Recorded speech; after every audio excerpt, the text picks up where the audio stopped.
नमस्कार साहब, जाकिर साहब, मैंने आपका प्रोग्राम बहुत बार टीवी पे देखा था। मेरा नाम गोविंद तिवारी है। मैं कॉलेज में प्रोफेसर हूँ। मैं जिस एरिया में रहता हूँ उस एरिया के आसपास कई मुस्लिम ऑर्गेनाइजेशन अपने स्कूल चलाते हैं और उस स्कूल में स्टार्टिंग में जब प्रेयर होता है वहाँ पर न ही वंदे मातरम गाया जाता है। जब मैंने उनके प्रिंसिपल से पूछा कि आप ऐसा क्यों करते हो, आप वंदे मातरम भी नहीं गाते हो स्कूल में, तो कहते हैं वंदे मातरम में हिंदू है। और उनकी स्कूल में, कई स्कूलों में हिंदी भाषा ही नहीं है, हिंदी ही नहीं पढ़ाया जाता है। और उनके कहा ना देशभक्ति की कुछ भी पढ़ाने के लिए वे कतराते हैं। देशभक्ति के लिए आपके मजहब में किस तरह से डिफाइन किया गया है, ये जरा मुझे बताएंगे। भाई साहब ने एक सवाल पूछा है कि वो कई बार मेरे प्रोग्राम सुनते हैं टेलीविज़न पे और कहा है कि एक इलाका है जहाँ कई मुसलमान स्कूल है लेकिन वहाँ वंदे मातरम नहीं पढ़ाया जाता है, हिंदी नहीं पढ़ाया जाता है, क्या सही है? और आपके मज़हब में, इस्लाम में देशभक्ति के बारे में क्या कहा गया है? पहला सवाल कि मुस्लिम स्कूल में वंदे मातरम क्यों नहीं कहा जाता। हमें ये देखना चाहिए कि कोई भी गाना या कोई भी चीज़ आप कहते हैं उसकी मानी क्या है। आप जब वंदे मातरम पढ़ते हैं उसकी मानी है कि हम सिजदा करते हैं इस देश जो हमारी माता है, ऐसे कहा जाता है, और हम इसकी पूजा करते हैं। ये हमारे लिए शिर्क है, शिर्क है इस्लाम में और गलत है हिंदुइज्म में भी। हिंदुइज्म में भी आपको इबादत सिर्फ करना चाहिए एक खुदा की, धरती की नहीं। तो हिंदुइज्म में भी गलत है, क्रिश्चियनिटी में भी गलत है, इस्लाम में ही गलत है।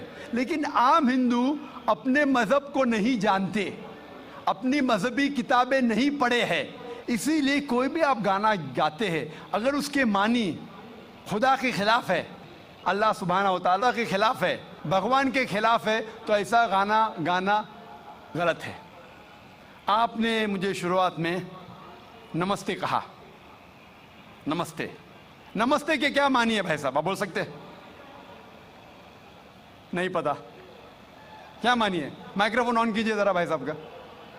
नमस्ते मतलब मैं सर झुका के मैं आपको नमन करता हूँ। हाँ, सर झुका के आप मुझे नमन करता हूँ। नमन करता हूँ, सर झुका के। सर झुका के मुझे नमन करना शिर्क है, हराम है, प्रोहिबिटेड है। आप मेरे सामने भी सर नहीं झुका सकते, चाहे आप मुझसे मोहब्बत करते हैं, चाहे आप मेरी इज्जत करते हैं, फिर भी आप मेरे सामने सर नहीं झुका सकते। सर झुकाना चाहिए तो सिर्फ खुदा के सामने, अल्लाह के सामने, और मैं खुदा नहीं हूं। आप जानते, आप मेरी इज्जत कर सकते हैं, मेरी बात जो मैं कहता हूं उसके ऊपर अमल कर सकते हैं, लेकिन आप मेरे सामने सर नहीं झुका सकते। इसीलिए मैं जवाब में आपको कहूंगा अस्सलाम वालेकुम, आप पे सलामती हो, आप पे सलामती हो। आप समझे ना? मैं आपके सामने झुक नहीं सकता हूं। ये सिर झुकेगा तो सिर्फ अल्लाह के सामने, सिर्फ खुदा के सामने। तो आपने बड़प्पन में मुझे कहा, लेकिन अगर गलत चीज कहा तो मैं वापस से जवाब नहीं दे सकता हूं, क्योंकि मैं जानता हूं जो लोग नहीं जानते वो ऐसे हरकत कर सकते हैं। मिसाल के तौर पे 1 महीना पहले मैं जब बॉम्बे एयरपोर्ट पे था तो एक औरत, हिंदू खातून, मुझे पूछी कि आप डॉक्टर जाकिर नाइक है? Are you doctor Zakir Naik? मैंने कहा जी हाँ। ओ, मैं आपका रोज प्रोग्राम देखती हूँ, मैं दुबई से 25 साल के बाद बम्बई में आ रही हूँ, 25 साल के बाद हिंदुस्तान में आ रही हूँ। उसके सिर पे टीका था, हिंदू औरत थी, बोलती मैं आपके प्रोग्राम देखती हूँ और बहुत अल्हम्दुलिल्लाह तारीफ करने लगी। सारी तारीफ अल्लाह की है, मैं कुछ भी नहीं हूँ।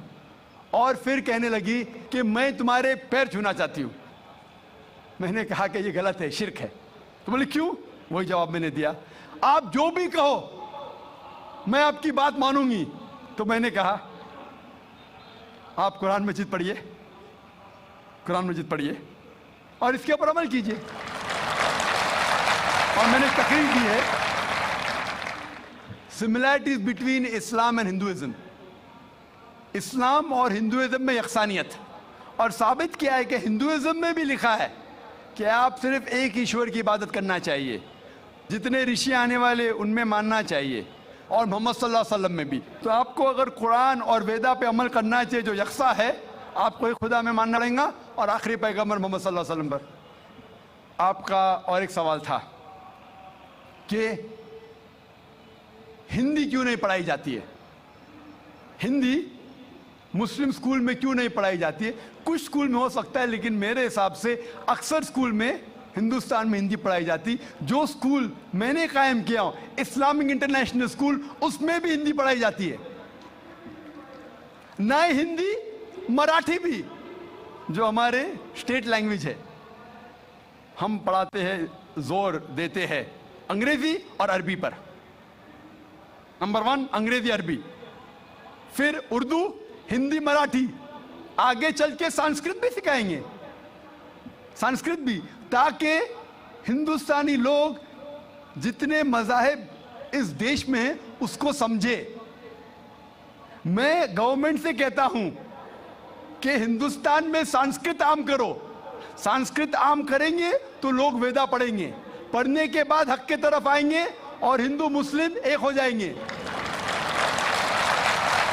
हिंदी को छोड़ो, संस्कृत, क्योंकि वेद संस्कृत में, हिंदी में नहीं है। हिंदू की जबान है संस्कृत, और मैंने तकरीर की है हिंदुइज्म और इस्लाम में यकसानियत।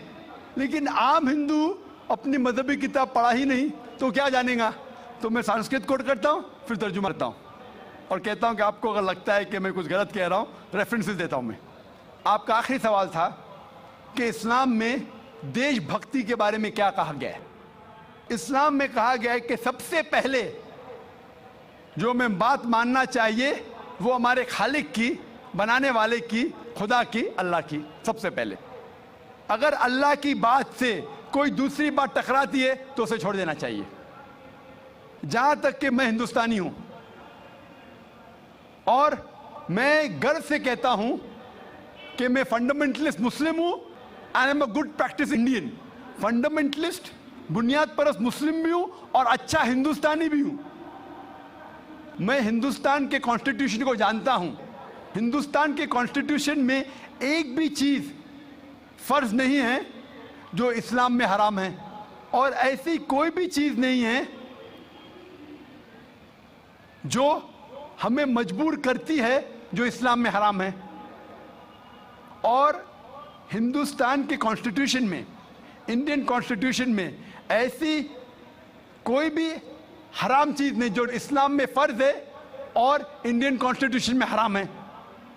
तो मैं दोनों को साथ में लेके चलता हूं। लेकिन अगर टकराव होगा, मेरे हिसाब से I can be a very good Muslim and a good Indian. मैं अच्छा मुसलमान भी हूं और अच्छा हिंदुस्तानी भी हूं। लेकिन अगर आगे चल के, अभी तो कोई टकराव नहीं है, लेकिन अगर आप ऐसे देश में हैं जो देश का कानून अपने खालिक के कानून से टकराता है, तो खालिक का कानून ऊंचा है, खालिक का कानून ऊंचा है, खुदा का कानून ऊंचा है, अल्लाह का कानून ऊंचा है। फिर आता है देश। देश ने हमें, ठीक है, ये देश में हम जीते हैं, देश हमारे लिए फैसिलिटीज देता है, लेकिन हमें जान किसने दी? देश ने या खालिक ने? खुदा ने दी। ये हवा जो है, ये हवा के बिना 5 मिनट भी आप जिंदा नहीं रह पाएंगे। कितना? 5 मिनट भी नहीं जिंदा रह पाएंगे। किसने दी? देश ने या अल्लाह ने? खुदा ने। देश ने भी हमारे लिए अच्छे काम किए। मैं देश के खिलाफ नहीं हूं, मैं भी देशभक्त हूं। देशभक्त के मानी क्या? अगर आप बोलते देशभक्त मतलब देश की इबादत करना, तो मैं देशभक्त नहीं हूं। अगर देश की तरक्की चाहता हूं, हाँ मैं हूं देशभक्त। तो देशभक्त की मानी क्या इंपॉर्टेंट है। अगर देशभक्त मतलब देश की इबादत करना, तो ये गलत है। इबादत सिर्फ मैं खालिक की करता हूं, अल्लाह की करता हूं, खुदा की करता हूं। लेकिन देश की भलाई चाहता हूं। अगर वो देश कोई कानून लागू कर रहा है, वो शरीयत के अंदर है, खुदा के कानून के दायरे के अंदर है, तो मैं उनके साथ हूं। कई चीजें इस्लाम में मुबाह है, ऑप्शनल है, और अगर देश उसे कहता है कि करो, तो मैं करूंगा। लेकिन अगर कोई देश, चाहे वो अमेरिका हो या यूके हो, वहां का कानून अगर इस्लाम के खिलाफ है, तो तो मैं उस देश के कानून के खिलाफ जाऊंगा, क्योंकि मैं सबसे पहले मोहब्बत करता हूं खालिक से, खुदा से, अल्लाह से, फिर अपने देश से।